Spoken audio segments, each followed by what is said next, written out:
총선 이후에 더불어민주당이 구파 그리고 신파 이렇게 양대파로서 뚜렷한 성격 구분을 보이고 있습니다.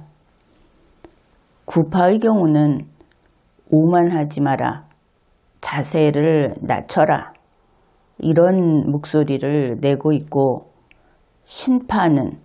이 신파는 더 센 친문이다 이렇게 볼 수 있을 텐데, 그들은 마치 큰 승리를 거둔 점령군으로서 그렇게 국민에게 군림하고 있습니다.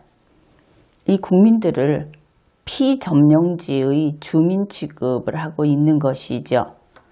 이들이 설치는 정도가 얼마나 대단한가 하면은 이것이 2017년 5월보다도 더 심하다, 이제 이런 것을 알 수 있습니다. 아주 공포감을 조성하고 있는 것이죠. 이러한 더불어민주당의, 그러니까 이제 미래의 일이 되겠지만 간판급 대선 후보자 이렇게 이야기를 하면은 당연히 이낙연 씨가 되겠죠. 이제 얼마 있으면은 이낙연 의원이 될 겁니다. 이 이낙연 씨는 종로구에서 황교안 후보자를 물리친, 그에게 승리를 한 인물입니다. 그리고 이 대결의 결과 미래통합당의 대표직에서 황교안 씨가 물러나게 됐죠. 그러면은 이낙연 씨라고 하는 이 인물은 어떤 사람인가? 그가 지난 총선에서 유세를 하면서 그런 면면을 좀 드러냈습니다. 광진구에서 지원 유세를 할 때 그 영상을 보게 되면 그는 원고 없이 일상적인 그런 그 구어체 구사 능력이 있는 사람이다. 물론 그 능력은 보통 이제 우수한 편은 아니고 그렇다, 이것을 알 수 있습니다. 그런데 그가 이야기를 하기 위해서 가져오는 이 에피소드, 이것을 보면, 혹은 주제, 이런 것들이 너무나 구시대적이다. 좀 놀라울 정도로 구시대적이고, 소위 가부장제의 향수가 그 진한 그런 타입이다, 이것을 알 수 있습니다. 그러나 이 모든 요소들, 이런 것을 다 뭉뚱그려서 보게 되면은 어떻든 대중과 만나는 그 현장에서 만남, 이것을 평가하면 괜찮은 수준이다, 이렇게 볼 수 있겠습니다. 여기에 비해서 황교안 후보자는 그 지원 유세를 할 때조차도 종이에 이 메모를 한 원고를 들고 지원 유세를 했습니다. 그러니까 아주 형식적인, 이 사람이 어떤 스펙이 있고 어떤 지금까지 경력이 어떻다, 이제 이런 칭찬을 한 것이죠. 그렇게 되면은 현장에서 만나는 국민들이 그 생생함이 완전히 뚝 떨어져 버리죠. 편집된 영상을 보는 것과 차이가 없다. 이런 점에서 황교안 후보자는 좀 점수가 깎일 수밖에 없는 겁니다. 그런데 여기에 비해서 홍준표 후보자는 원고 없이 이야기를 할 수 있는 그런 타입이다, 이런 것이죠. 원고 없이 그냥 나오는 대로 이렇게 편하게 이야기를 하기 때문에 현장에서 국민을 만나는 이런 선거 유세에서는 강점이다. 이낙연 씨만큼 경쟁력이 있다, 이렇게 볼 수는 있습니다. 그런데 문제는 그렇게 유권자들 앞에서 이야기를 할 때 그 내용이 정제되어 있지 않다 하는 것이죠. 다름 아닌 예로 드는 화제, 이런 것들, 다루는 내용, 이것이 좀 빈곤하다. 이것은 이낙연 씨의 경우에도 문제가 있다. 이렇게 이야기를 했죠. 그런 점에서 이낙연 씨하고 막하다. 누가 더 나쁜지 모르겠다. 이렇게 말할 수 있습니다. 그런데 이제 이때 좀 손해를 보는 것이 홍준표 후보자가 되겠죠. 그것은 다름 아닌 어떤 외형상의 그 인상, 이것 때문에 좀 손해를 본다, 이런 겁니다. 그래서 겉보기에는 이낙연 씨보다 이 홍준표 후보가 더 심통사나운 그 시골 영감 같다, 이제 이런 말이 나오는 것이죠.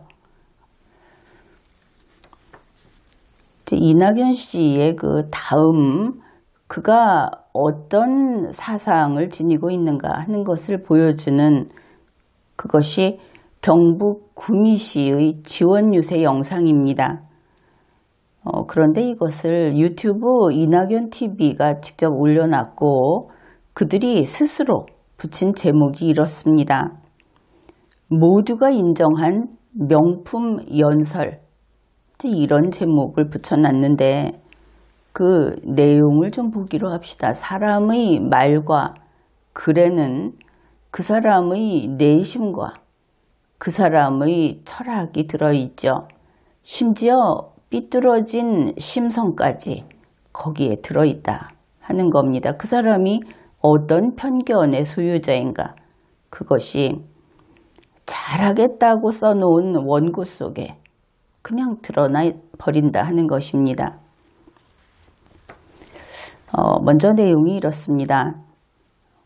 존경하는 대구 경북 시도민 여러분, 여러분은 코로나19의 고통을 가장 깊이 겪으셨습니다. 약간 그 삼자적 시점인 것을 알 수 있죠. 따뜻하게 끌어안는 모습은 보이지 않습니다. 그냥 저만큼 띄워놓고 당신들은 참 고통을 많이 겪었다, 이렇게 말을 하고 있는 것이 이 문장에서 느껴져야 하는 겁니다. 이제 그 다음 내용입니다. 많은 분이 목숨을 잃으셨고 더 많은 분이 소중한 가족을 잃으셨습니다. 지금 숫자가 보이죠? 많은 사람이 사망했고 더 많은 사람이 가족을 잃었다. 그리고 훨씬 더 많은 분들은 사업의 어려움, 생계의 고통을 겪고 계십니다. 이렇게 되면은 우리가 생각할 때는 사람의 목숨이라는 것은 비교할 수 없이 소중한 것이죠. 그런데 그 앞에 이낙연 씨는 숫자를 붙입니다. 많은.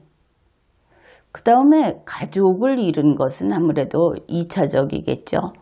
거기에 더 많은, 이것을 붙입니다. 그렇게 함으로써 이미 사망한 사람은 됐고 살아있는 사람은 살아야지, 이런 그 심리가 나타나 있다. 그래서 더 많은 가족 중에 이 가족들에게 중점을 두고 있다, 그것을 알 수 있죠. 이 문제는 세 번째입니다. 훨씬 더 많은 분들은 사업의 어려움, 생계의 고통을 겪고 있다. 이제 가족을 잃은 사람보다 더 중요한 사람들이 나타난 겁니다. 훨씬 더 많은 사람들인데 그 사람들이 뭐가 어렵냐? 사업이 어렵다. 생계의 고통을 겪고 있다. 뭐 생계의 고통은 그렇다고 칩시다. 사업의 어려움을 가장 중요한 그룹에 넣었다. 바로 이런 것을 알 수 있는 것이죠. 숫자로 평가를 하고 있다. 그 다음에 이제 그런 대구 경북의 고통에 대해서 저도 가슴이 미어질 만큼 통증을 느끼고 있습니다. 그런데 이 표현이 그렇습니다. 사실 이것은 글을 잘 못 써서 그럴 수도 있는데 이렇게 해버리면 내용이 완전히 뒤집어진다 하는 것이죠.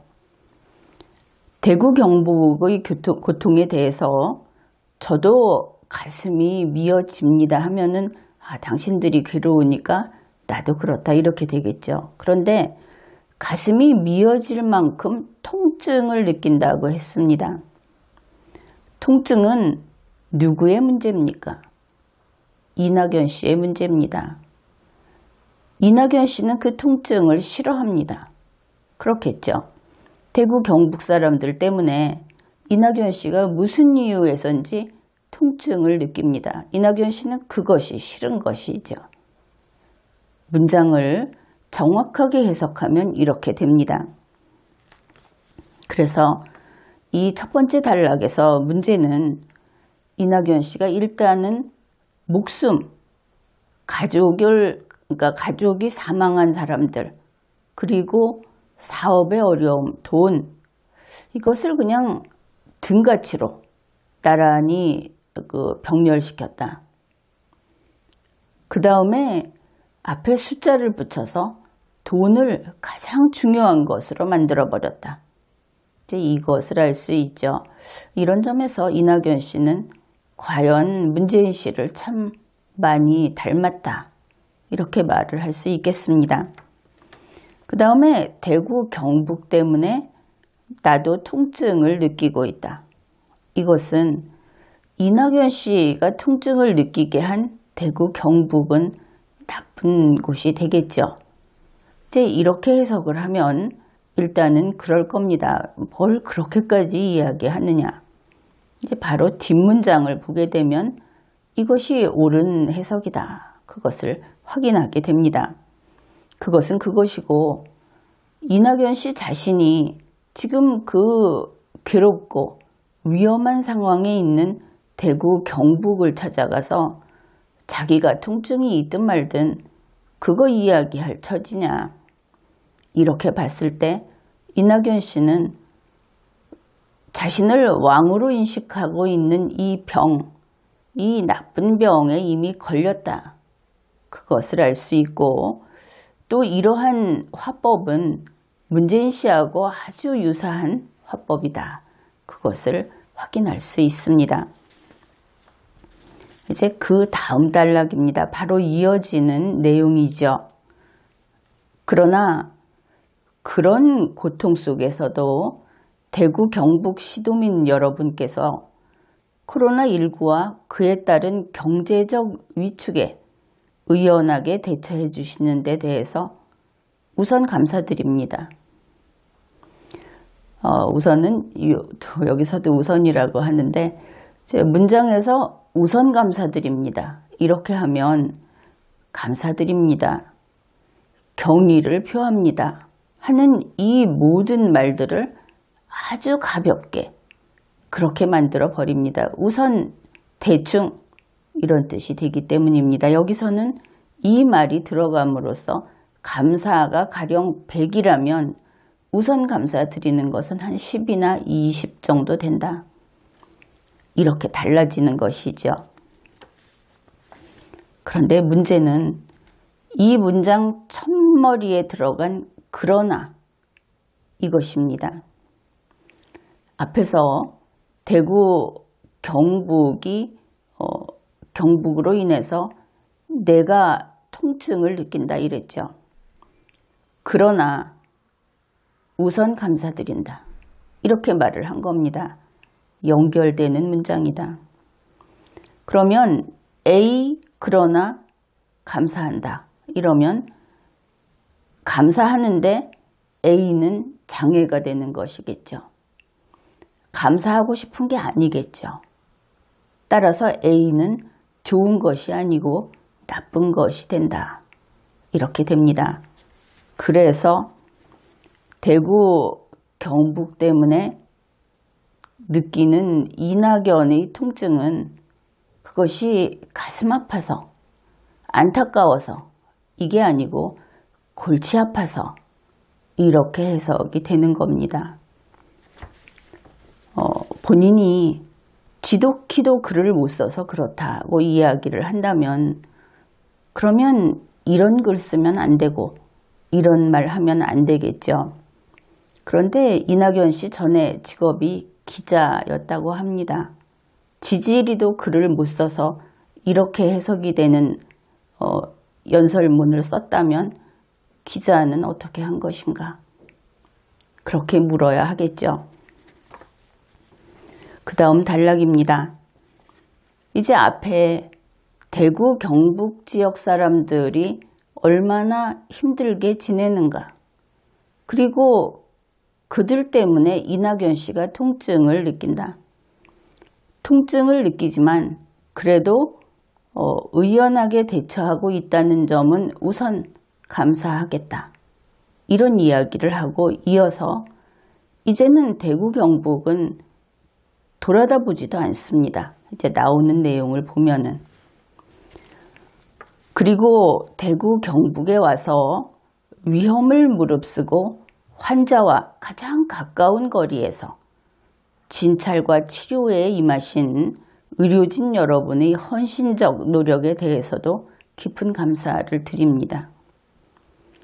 대구 경북 사람도 있을 텐데 이 의료진들은 다 대구 경북 밖에서 온 사람한테만 감사하고 있다 하는 것을 알 수 있죠. 대구 경북에 와서 그러니까 대구 경북에 있지 않던 사람들 이야기다. 그것을 알 수 있습니다. 게다가 위험을 무릅쓰고 환자와 가장 가까운 거리에서 진찰과 치료에 임했다. 의료진은 원래 그렇게 하는 거 아닙니까? 환자하고 가까이 앉아 있는다는 그 위험을 무릅쓰고 의사가 그런 생각을 하면은 의사 일을 못하겠죠. 이것은 이낙연 씨의 좀 상식이 부족한 면이라고 할 수도 있지만 마치 대구 경북의 환자가 가까이 앉기에는 너무나 싫은 애들식으로 말하면 더러운 그걸 참고 앉아 있었다. 이 글을 보면 그렇게 보입니다. 의료진이 원래 하는 일을 본다면 이런 말이 들어가면 안 되죠. 아주 싫은 것을 참고 헌신을 했다. 의료진이 과연 그랬을까? 가까운 거리에서 위험을 무릅쓰고 헌신을 했을까? 아니면 병으로부터 환자를 구하기 위해 헌신을 했을까? 이야기가 전혀 달라진다 하는 겁니다. 그래서 의료진의 노력을 아주 싸구려로 만들어 버렸다. 왜냐하면 자기 자신의 그 사고 체계가 싸구려니까 이 부분에서는 이렇게 평을 할 수밖에 없습니다. 이어서 하는 이야기입니다. 또한 대구 경북의 환자를 받기 위해서 병원을 비워두었던 광주 시민들, 바로 참지 못하고 광주 칭찬에 들어갑니다. 광주 시민들은 대구 경북 사람들이 아니죠. 그리고 대구 경북 환자를 받기 위해서 병원을 비워둔 게 광주 시민입니까? 광주 병원입니까? 광주 시민이 그러면은 병원 안 가고 참아줬다는 이야기입니까? 이 벌써 억하심정이라고 할까? 되지도 않는 소리를 이렇게 해서 대구 경북 사람들의 부활을 돋구고 있다. 미련한 건지 복수심의 충족인지 알 길이 없습니다. 그 다음에 도시락을 보내주신 전남도민들, 또 전라도 칭찬이죠. 전남도민들. 감자를 보내주신 강원도민들. 아니 최문순 지사가 썩은 감자 때문에 그거 갖고 꼬리 자르기 하지 않았습니까? 생색낸다고 그렇게 잘했다 이렇게 하면서 지탄을 받고 있는데 그것도 칭찬합니다. 강원도민들, 감자를 보내준 도민들. 이제 마지막 거는 비웃음이다. 그렇게 이야기를 하고 싶습니다. 왜 이 예를 든 것들이 다 이 모양인가? 화제가 빈곤하다 그랬죠. 대구 시민들께 장어 3,000명분을 보내주신 경기도 일산의 장어식당 사장님께도 깊은 감사를 드립니다. 강원도민도 대구 경북 사람 아니고 경기도 일산 장어식당 사장도 대구 경북 사람 아닙니다. 그런데 사람이 죽어나가고 약도 없고 사실 말로 하면은 어떻게 표현할 길이 없는 공포 속에 있는 대구 경북 주민들에게 가서 장어 3천 명분을 보냈다. 우리나라 사람들이 장어 먹고 뭐라고 합니까? 보양식이라고 그러죠.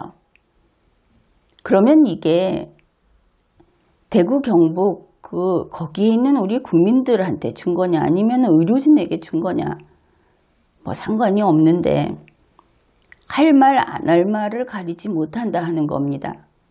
보통 장어 먹고 힘내라 그런 얘기는 여기서 할 것이 아니죠. 어떻든 이것이 이낙연 씨의 솜씨다, 수준이다 이런 겁니다. 지금까지 소개한 내용 중에 처음 세 줄은 대구 경북에 문제 있다, 참 나쁜 일이 있다 이런 이야기고 그 이후 모든 내용에서 좋은 일을 한 것은 대구 경북 사람이 아닌 사람들, 먼저 나온 게 광주 시민, 그 다음에 전남 도민. 왜 그렇게 나와야 하는 것일까?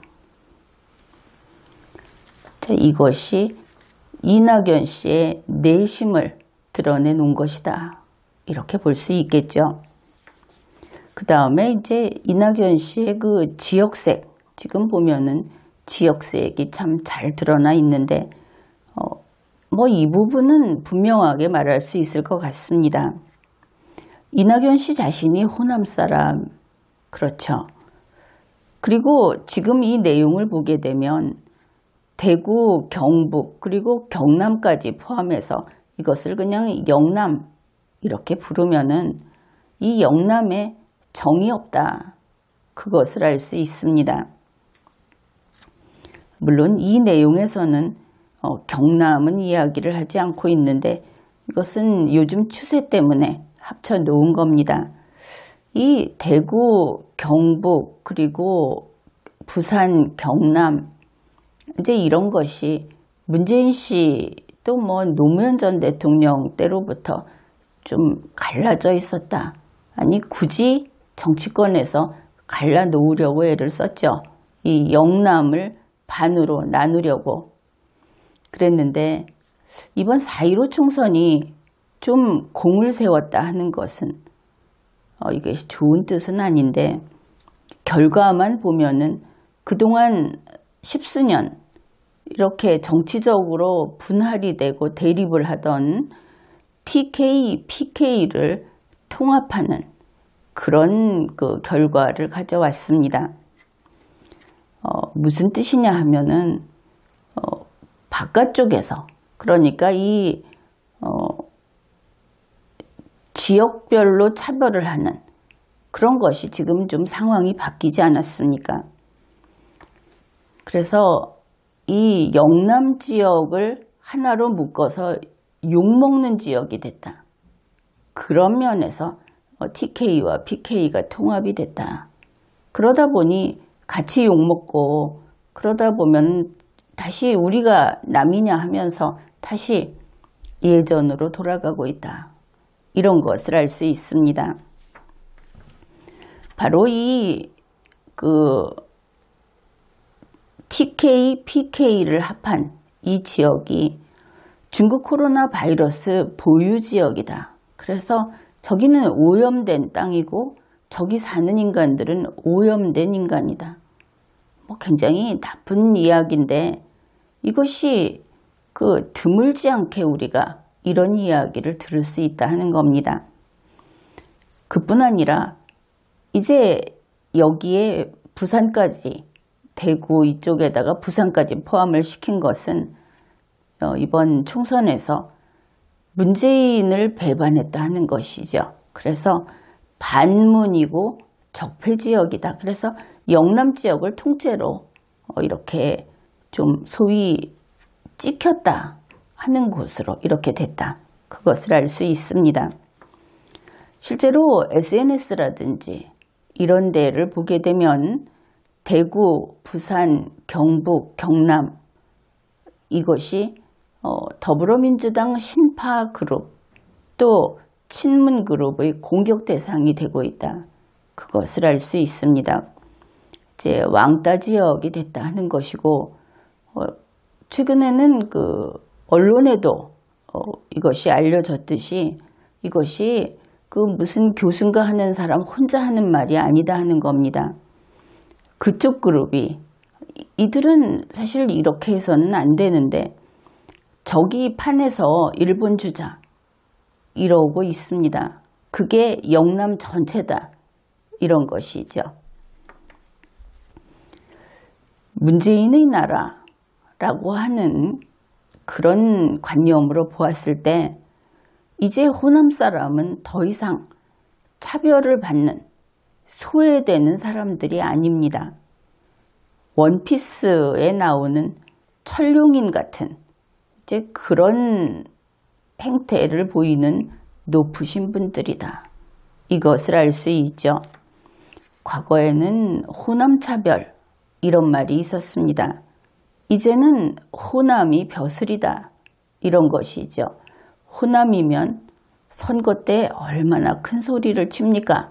눈치도 안 보고. 그런데 지금은 이것이 영남차별로 바뀌었다는 것을 알 수 있습니다. 영남이라고 하는 것은 물론 경상남북도 그동안에 그 큰 도시를 뽑아서 따로 부르던 대구, 부산, 울산 이게 다 포함이 됩니다. 이게 통째로 차별을 받고 있고 또 현재는 이 영남 혐오 이것이 확산되고 있습니다. 특히 이 거래라든지 뭐 소소한 상업 여기에 있어서 전면적이지는 않지만 이 영남 지역에 대한 불매를 하자 또 불매를 부추기는 이런 기조도 읽히고 있습니다. 이것은 언론 보도가 됐던 일인데 질문 답변식으로 그쪽 채소가 더럽다는데 괜찮냐? 이제 내용이 이렇습니다. 그러니까 유명한 그 의료 전문가가 나와서 그래도 잘 씻으면 되지 않겠는가? 이렇게 이야기를 답변을 합니다. 거기에 분명하게 사람이 오염됐거나 지역이 오염됐다고 그런 식으로 얘기하면 안 된다. 이런 말은 한 구절도 없었습니다.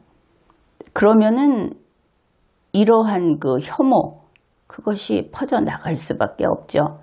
이것은 언론 보도된 사실입니다.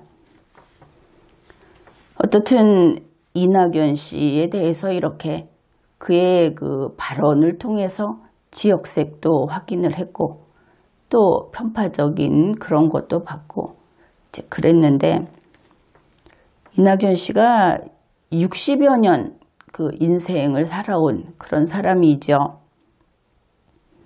정치 생활도 수십 년 경력이 있는 사람입니다. 그럼에도 불구하고 삶에 대한 깊은 이해, 사람이 살아간다는 것이 얼마나 쉽지 않은지, 그래서 우리는 다 같이 그 어려운 인생을 그리고 유한한 인생을 책임지고 살아가고 있는 존재들이기 때문에 다른 사람을 그렇게 쉽게 지배할 수 있다든지 혹은 통제할 수 있다든지 미워한다든지 그럴 수는 없는 거다. 이제 이런 깨달음을 60이 넘어서도 못 얻은 것처럼 보인다. 마치 접시물처럼 얕아서 바닥바닥한다. 이제 이런 느낌을 받았습니다. 그러니까 사람을, 국민을 편갈라서 자기 편이 아닌 국민들에 대해서 이렇게 미움을 드러낼 수 있는 것이 아닌가. 그런 것이죠. 이렇게 본인이 아니 선거 때 지지연설을 하면서도 이렇게 말을 한다고 하면은 본인이 도저히 참을 수 없는 거 아니겠습니까? 광주를 얘기해야만 하겠다. 이러한 편가름은 거의 생내적인 것이 아닌가, 무의식적인 것이 아닌가. 소위 총리를 했다는 인물이 이렇게 보이는 것이죠. 이걸 보면 문재인 씨가 칠성시장에서 기관총 경호를 했던 거, 그들은 혹시 이러한 영남을 싫어하는 DNA가 있는 것인가? 우리는 문재인 씨가 경상도 사람이라고 생각을 하는데 문재인 씨는 아마도 북조선 사람이라고 생각하는 것이 아닌가. 경상도에 대해서 이렇게까지 경계심을 갖는 걸 보면 그런 생각도 하게 됩니다. 여기에 비해서 황교안 씨나 홍준표 씨는 의외로 이런 지역색은 없어 보입니다. 홍준표 씨는 경상도 사람이 맞죠. 그럼에도 불구하고 경상도라서 뭐 누구를 싫어하고 어떻고 이런 것은 들어보지 못한 것 같습니다. 황교안 씨는 문제가 되는 것이 종교색이 강하다. 또 권위의식이 강하다. 뭐 이런 것들, 선민의식, 우월감, 뭐 이런 것을 많이 지적을 받은 것으로 알고 있습니다. 그런데 홍준표 씨는 이제 종교색도 별로 강하지 않은 것 같고, 그런데 권위의식은 좀 있는 것 같습니다. 왜냐하면 그의 그 SNS를 보게 되면 아부성 댓글이 장난이 아니죠. 그리고 그것을 그대로 다 두고 있고 특히 아부성 댓글이 많더라. 이제 그런 면에서 권위의식이 좀 어느 정도 강한 게 아닌가 이렇게 추측을 해봅니다. 그런데 이낙연 씨는 또 남다른 장점이 있죠. 그것은 그가 그 일상생활 먹고 살고 돈 벌고 이런 그 사람들의 생활을 아는 사람처럼 보인다 하는 그 부분입니다. 이것은 아주 큰 장점입니다. 그럼에도 불구하고 앞에서 이야기했듯이 자유민주주의 국가에서 용납될 수 없는 계급의식, 선민의식, 그리고 코뮤니스트 같은 그런 어떤 집단적인 의식, 또 그러니까 자기들 상류층은 자유롭고 나머지 국민들은 집단적으로 관리를 해야 되는 그런 식의 어떤 구도를 가지고 있는 것처럼 보여서 그 장점이 다가 아니다. 그런 생각도 하게 됩니다. 대선 후보, 이런 정치를 하겠다 하는 사람은 지하철 요금, 버스 요금 이런 거 물으면 안 됩니다. 그 숫자를 기억 못할지 몰라도 자유스럽게, 자연스럽게 이용하고 또 이용할 줄 알아야 하는 것이죠. 그래서 이것을 단지 미리 선거철만 되면은 암기하는 그런 것은 안 된다. 그렇습니다. 왜냐하면 대다수 국민이 살아가는 그 모습을 잘 알고 있고 그 본인이 겪어서 자기도 대다수 국민과 똑같이 살아가고 이것이 자유민주주의 국가에서 대선 후보자에게 요구하는 아주 중요한 기본 요건이다. 그렇게 이야기할 수 있겠습니다. 그러면 생활을 같이 하면 다인가? 그 다음에는 마음을 같이 해야 하겠죠. 이 둘은 필수적인 겁니다. 그런데 그 마음이라는 게 무엇인고 하면은 우리 한국인 보편의 어떤 뇌파, 이것을 지니고 있어야 한다 하는 것입니다. 뇌파라고 그래서 병원에서 측정하는 뇌파를 뜻하는 것은 아니고 어떤 생활 현실에 대해서 그리고 그 생활적인 감각 이런 것이 우리 국민들은 말없이 통하는 것이 있죠. 바로 그런 것이 있어야 한다 하는 겁니다. 그런데 이런 것이 황교안 씨나 홍준표 씨 역시 없어 보인다. 이것이 좀 취약점이다. 그렇게 보면 되겠습니다. 이 면에서 이낙연 씨는 생활은 알고 있다. 이렇게 보는데 한국인 보편의 뇌파는 당연히 없겠죠. 이 정치인들이 워낙 남다르게 좋은 환경에서 살고 있기 때문에 나도 어릴 때는 가난했다 이런 소리를 하지만 지금 살고 있는 것은 다 타워 팰리스 뭐 이런 데 살고 있다. 그래서 거의 평소에는 대중교통도 쓰지 않고 일반 국민하고는 완전히 다른 세계의 생활을 하고 있다. 이제 이것이 문제가 됩니다. 그런 사람들이 결국은 가서 그 정책을 결정하고 이러기 때문에 국민하고 뜻이 안 맞는 것이죠. 애초에 무능력한 사람들이 들어가는 게 문제다. 이렇게 이야기할 수 있겠습니다. 그래서 지금까지 이제 이런 것들이 이낙연 씨를 모델로 한 어떤 총론이었다. 그러면은 이제부터는 구체적으로 어디 강론에 한번 들어가 보자. 그래서 이 사례 분석은 홍준표 씨를 가지고 논의를 해보기로 합시다. 지금 이제 총선이 끝나고 대선이 얼마 안 남은 그런 우리 대한민국의 정치 현실, 여기에서 우리가 생각을 할 것은 나는 이 사람뿐이다. 나는 이 사람 한 명만 민다. 이렇게 지지할 사람을 정하고 그에게 방해가 되는 경쟁자를 쳐내게 할 때가 아니다 하는 겁니다. 특히 보수 우파라고 하는 정치 세력에서는 더더욱 그런 것이죠. 그래서 지금으로서는 10명이든 100명이든 찾아내서 대선 후보감 그 인재풀에 집어넣고 그리고 이들이 저마다 번듯한 후보자가 될 수 있도록 업그레이드가 될 수 있게 강훈련을 시켜야 하는 겁니다.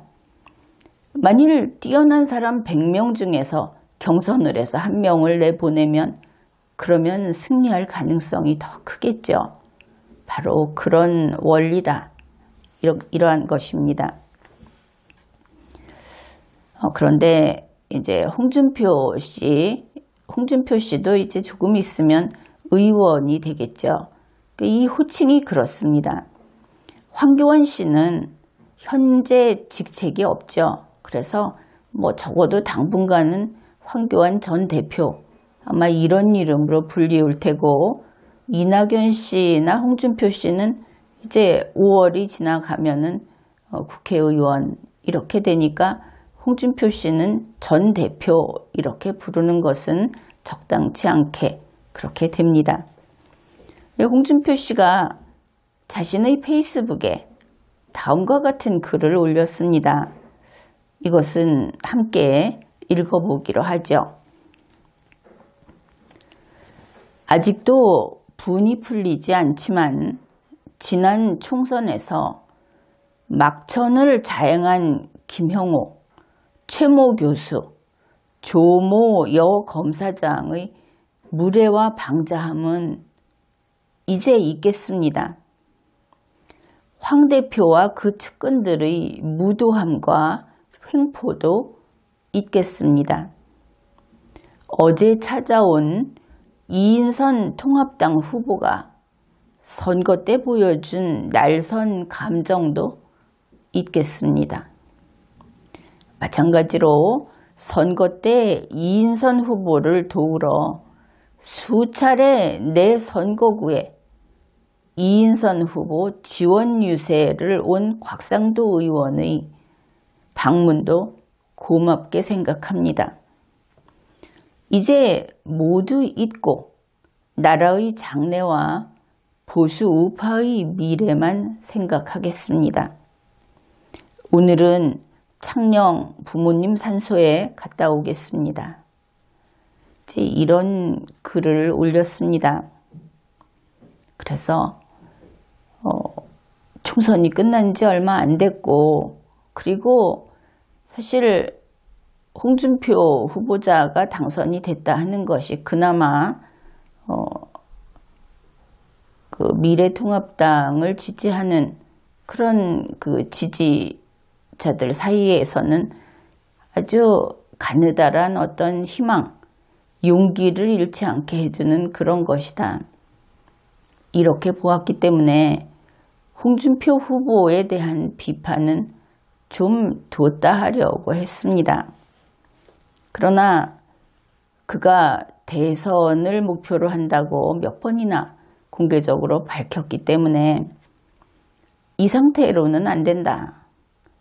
그런 생각이 들어서 특별히 관심을 가지고 이번에 사례 분석에 글을 예로 쓰기로 한 겁니다. 우선 홍준표 씨에게 우리는 이렇게 이야기를 해줘야 할 겁니다. 현재 홍준표 씨는 혹시 자기 자신이 유일한 대선 주자로 인정받은 당선이다. 이 당선의 의미를 그렇게 생각하고 있는지 모르겠습니다. 그러니까 주위에서는 그가 이렇게 축하를 받고 기뻐하고 또 자신감도 많이 올라가고 한 것을 보면서 고깝게 여기는 그런 시선도 많이 있는데,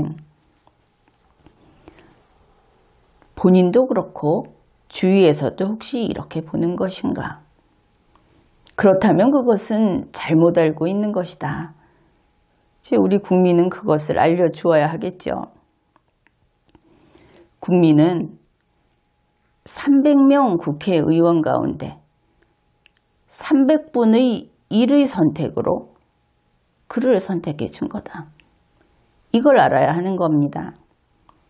대한민국에 하나밖에 없는 대통령 선거의 그 후보자, 그러면 또 먼저처럼 이야기하면은 더불어민주당 1번에서 1명, 2번에서 1명, 뭐 이렇게 그를 당선시켜 준 것이 아니고 그냥 300분의 1이다.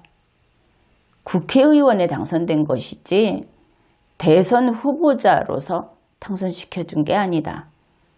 이 사실을 분명히 알아야 하겠다 하는 것이고, 그 다음에 앞에서 소개한 이 글은 아주 그냥 보기에는 이를 갈면서 잊겠다, 참겠다, 용서하겠다 이러고 있죠. 이제 만일 이것이 조크라면은 이야기는 달라집니다. 그러나 조크라도 본인이 대선을 목표로 한다면 이런 글이 자기의 머릿속에서 메모장으로도 나와서는 안 된다. 하물며 그것을 SNS에 올려서 공개를 하다니 이것은 있을 수 없는 일이다. 그런 것입니다. 이 망신스러운 글은 인간 홍준표의 마음이 겨우 표주박만 하다. 그렇게나 작다. 이런 것을 보여줬다고 평가를 합니다. 그래서 홍준표 씨는 글쓰기 수련을 해야 하는 겁니다. 글이라고 하는 것은 내심의 표현입니다. 마음의 표현인 것이죠.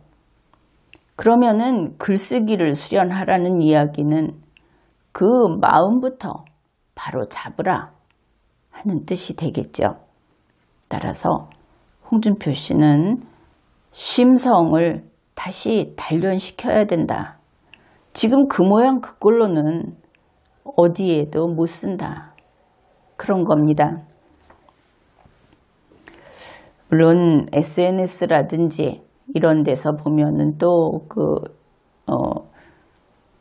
종편 이런 데서 보면은 이런 이야기들 하죠. 미래통합당에서 홍준표가 돌아오게 되면 여러 사람에게 복수를 할 것이다. 그런데 그것은 그냥 그들 말로 먹고 사는 사람들, 또 복수 당할 것을 걱정하는 사람들, 이제 그런 소수의 이야기다 하는 겁니다. 일반 국민들은 그런 것을 알지도 못하죠. 그런데 이런 풍조가 정말 현실로 나와서 무엇인가 바람직하지 않은 그런 일이 생기려나 하는 생각도 안 할 수는 없는 것이, 그 홍준표 씨의 그 SNS 거기 보면은 홍프라고 부르면서 이제 다들 무슨 황차대, 홍프, 조프 이렇게 대통령이 좋기는 좋은가 봅니다. 아무튼 그렇게 하면서 홍준표 씨에 대한 모든 것을 찬양 일색으로 이렇게 쓰는 그런 나팔수들이 벌써부터 누구누구는 요절을 내야 된다, 이런 소리를 하고 있다 하는 것이죠. 물론 그렇게 해봤자 별로 두려워할 사람도 없다는 것이 또 현실이기는 합니다. 왜냐하면 그 홍준표 씨의 특징이 그와 같은 그 홍위병이 좀 없다. 말로 조금 이렇게 할 뿐이지 실제로 행동을 할 만한 그런 조직이 없다 하는 것이 알려져 있기 때문에 그게 위협적이지는 않다고 봅니다. 그런데 이렇게 SNS에 본인이 직접 이런 글을 올리는 것은 아주 큰 일이 되는 것이죠. 웃으면서 썼으면은 그것은 실없는 짓이고 결국은 마이너스고, 이를 악물고 썼으면 이런 사람 정치하면 안 되는 거 아니냐, 이렇게 볼 수 있는 글이고 그렇다 하는 겁니다. 그런데 그렇게 정말 분이 넘쳐나서 이를 악물고 쓴 것은 아니다 하더라도 이 글이 나오면 어떻게 됩니까? 사람들이 홍준표가 분을 품었다. 그런데 그 분이 아직 풀리지 않았다. 이제 이렇게 이런 정보가 사람들 기억에 자리 잡겠죠. 이것은 백해무익한 일입니다. 이런 일이 있어도 있겠다. 이런 글을 쓰느니 차라리 미래통합당 동지 여러분 사랑합니다. 그냥 이렇게 쓰는 게 낫다 하는 것이죠. 그 다음에 이제 그렇게 글을 쓰고 그 다음 글은 성묘관 내용을 올렸습니다. 그러면서 성묘관 사진도 올렸는데 이 옷 색깔이 너무 두드러지더라 하는 겁니다. 이번에는 좀 소소하지만 이 이야기도 하겠습니다. 홍준표 씨 그 성묘관 사진이 어떠냐 하면은 감색 바지, 그 예전에 이것을 곤색이라고 하는 그런 양복 바지에다가 상의는 어떤 문양도 없이 그냥 온통 전체가 새빨간 그런 상의를 입었습니다. 그 위에 자켓을 입었는데 보라색이 좀 섞인, 그 다음에 팥죽색 좀 연한 그런 색깔. 색이 좀 요상하죠.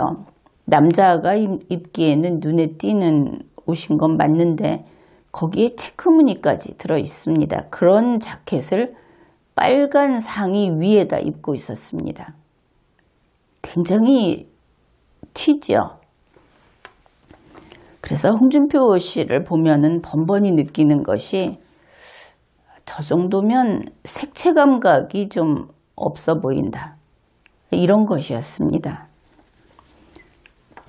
하여튼 설명이 필요 없습니다. 그 복장을 보면서 사람들이 뭐 이런저런 생각을 할 텐데 그게 다 모이는 것이 이렇게 말하면 어떨지 모르겠는데 그 소위 캬바레 뭐 이런 뭐 그런 느낌이 드는 색배합이다. 이런 것이죠. 이런 패션의 홍준표 씨를 보게 되면은 항상 그 조금 모자라는 듯한 어떤 게 떠오르는데 그게 뭐냐 하면은 바로 색스폰을 든 황교안 씨라는 겁니다. 색스폰인 것이죠. 그러면은 뭐가 부족하냐? 그 옷을 입은 홍준표 씨에게 색스폰을 들려주면 딱 아귀가 맞을 것 같다. 이런 것입니다. 그러니까 결국은 대선 후보로 거론이 되는, 거명이 되는 홍준표 씨나 황교안 씨나 색스폰이 그 옆에 붙어 있다. 어울리든 어울리지 않든 이 사실 자체가 마이너스라는 겁니다. 황교안 전 대표 같은 경우는 절대로 들고 있지 말아야 할 색스폰을 들고 나왔죠. 그 다음에 홍준표 씨 같은 경우는 어째서 대선을 목표로 하는 정치인이 저 사람은 왜 색스폰 안 들고 있지?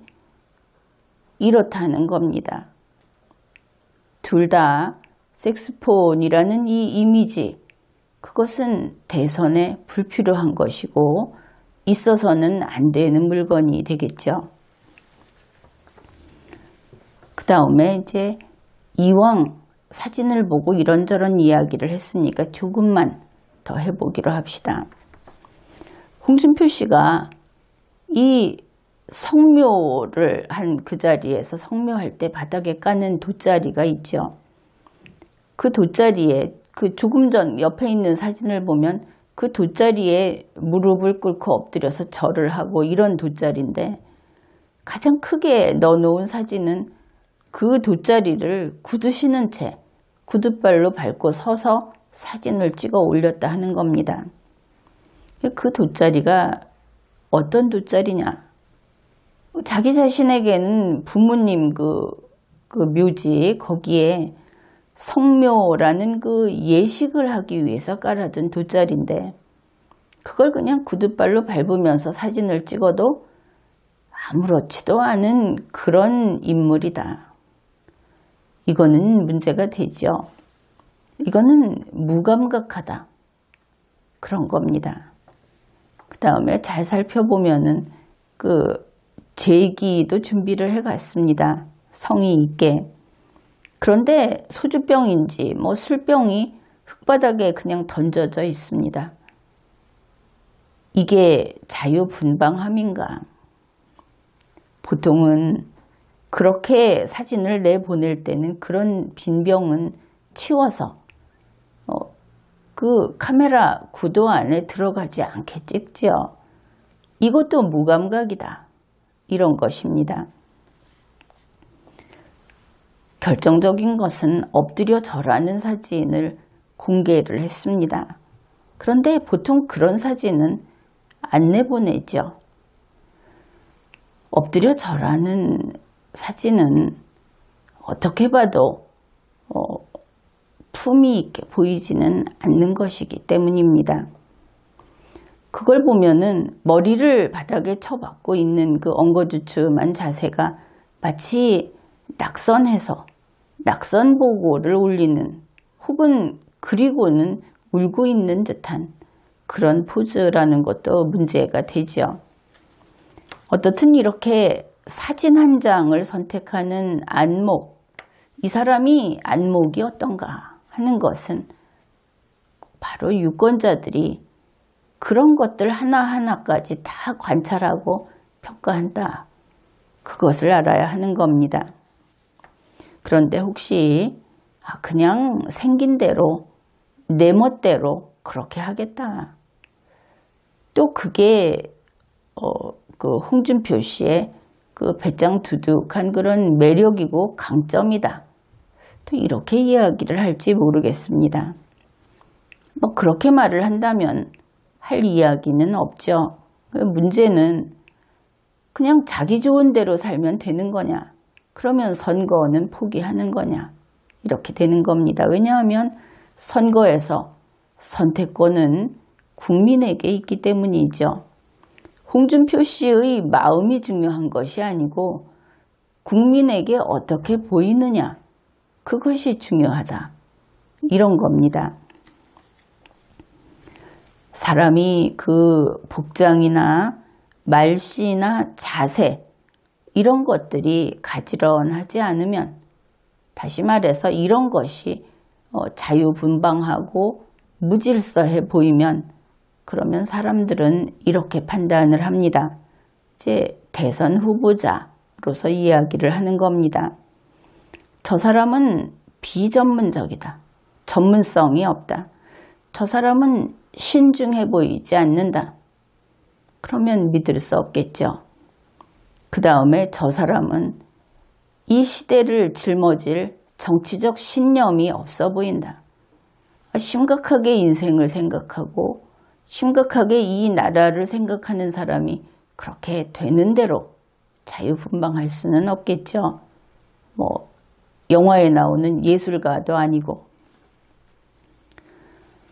그래서 이렇게 얼굴을 다듬고, 그래서 분칠하라는 얘기는 아닙니다. 어떻든 단정해 보이게, 이런 것이죠. 그렇게 얼굴을 다듬고 복장을 단정히 하는 것은 국민에게 능력 있는 자, 또 믿을 만한 사람, 이렇게 보이려고 하는 겁니다. 곱게 보이고 예쁘게 보이려고 하는 게 아니다 하는 것이죠. 그러면은 노무현 전 대통령도 있지 않았느냐. 개성 강하고 자기 멋대로 하고, 그런데 그거 10년도 더 전의 일이고, 또 그는 결국 실패했죠. 실패한 정치인입니다. 그래서 우리 대한민국에서는 노무현2 그런 것은 이제 더는 안 된다 하는 것이죠. 솔직하면 다 된 거다. 내 성질 그냥 참지 않고 부리겠다. 이거는 안 된다 하는 겁니다. 왕이 아니니까. 그래서 홍준표 씨도 그렇고 대선 후보자를 이제 향하고 있는, 그렇게 되고자 하는 사람들은 앞으로 어떤 이미지로 갈 것인지를 빠른 시간 안에 신속하게 결정을 해야 할 겁니다. 그리고 자신의 모습을 바꾸고 거기에 적응해야 하는 것이죠. 그 다음에 자신이 얼만큼 더 마음이 넓어지고 또 스케일이 커질 수 있는가 하는 그 가능한 크기를 정하고 그 모습으로 바뀌어야 한다 하는 겁니다. 사실 지금 문재인 씨도 이낙연 씨도 많이 바뀌었다. 속은 어쩌지 못하고 있지만 많이 바뀌었다. 그것을 잘 살펴보면은 확인할 수 있을 겁니다. 아무튼 홍준표 씨는 대선을 생각하는 정치인으로서 지금 이 상태로는 안 된다. 그렇게 평가를 합니다. 분이 풀리지 않다니, 그런 소리를 글로 써놓다니, 이런 동네 이장 같은 감성으로는 절대 안 되는 것이죠. 누가 됐든 대선 후보자가 되려고 하는 인물은 당원을 아끼고 사랑해야 합니다. 그리고 자기 경쟁자를 미워한다든지 미리 발걸어서 또 어떻게 해서든 제거하려는 꿈을 꾸면 안 됩니다. 정면 승부를 해야 하는 것이죠. 다른 것도 아니고 대선이니까. 그리고 국민을 존경해야 합니다. 자기의 경쟁자에게 표를 줄 국민까지 존경해야 하는 것이죠. 그래서 예를 들어서 비유해서 이야기를 하자면 그렇습니다. 파란 하늘이라고 하는 것은 먹구름이 없다, 이런 뜻이 아니고 하얀 구름도 없다, 이런 뜻이다. 파란 하늘이라고 하는 것은 아무것도 없어야 그때 비로소 파란 하늘이라고 부르는 겁니다. 구름 한 점 없어야 한다 하는 것이죠. 그렇게 고요하고 청정한 파란 하늘에 혹시 적기가 나타나면, 적의 비행기가 나타나면 울그락불그락 할 것이 아니고 조용하게 아주 차가운 그런 이성을 가지고 인공위성에서 레이저로 격추를 시키는 그런 타입이어야 한다. 이제 조금이라도 실패하거나 지는 것은 물론 용납이 안 되니까, 그래서 파란 하늘에는 먹구름도 안 되고 또 이렇게 분한 구름도 안 되고 심지어 하얀 구름도 안 된다. 그런 것입니다. 지금까지 리걸마인드 연구소였습니다.